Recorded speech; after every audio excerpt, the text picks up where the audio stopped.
Imagine this, your truck is moving goods across state.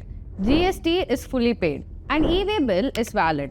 And the driver has the bill on his mobile screen. Just because the driver took a different route which was not mentioned on the e-way bill, the truck is detained. And a company is slapped with a penalty under section 129 CGST Act. Sounds outrageous, right? But this is what exactly happened in a real case. The case of Shekhar Kumar in West Bengal.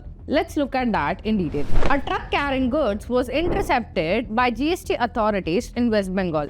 The driver showed his invoice in his mobile phone and he was not having a physical copy. And also the vehicle took another route rather than which was mentioned on the e-way bill. Authorities alleged violations of GST norms and imposed a penalty under section 129, meant for cases of tax evasion and fraudulent movement. The Calcutta High Court went deep into this issue and gave a landmark ruling. If a driver is showing digital invoice, it is sufficient as long as e-invoicings are followed. Physical documents are not mandatory unless specifically required. Second, wrong route tax evasion. Just taking a different road does not indicate intent to evade taxes.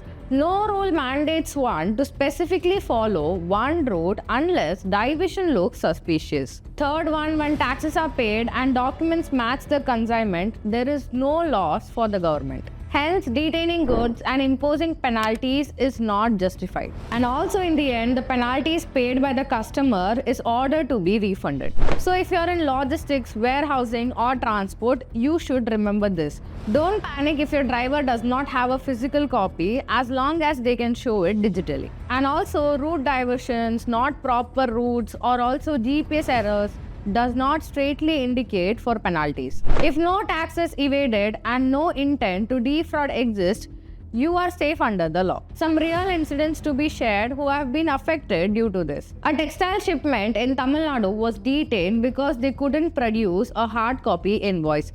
Even if they had it digitally and also all their taxes were cleared, they had to pay 1.5 lakhs so that they can avoid delayed deliveries. A cold storage truck took an alternative route to avoid protest blockage, and the GST person flagged off and held that truck for 2 days. Citing route deviation, no tax discrepancy existed, but the goods were perished. These real cases can show how strict interpretations of GST transit rules can affect real businesses, from goods damage to missed deadlines and penalty payouts. Now the court clarifies lack of paper documents or minor technical lapses do not equal to fraudulent or evade taxation. Share this with your transport vendors, accounts and GST compliance team, and also your supply chain and warehouse managers. Because if next time a random GST check happens, it's not just about the road taken, it's about the law that protects you. Let us know what you think about this content. Thank you for watching.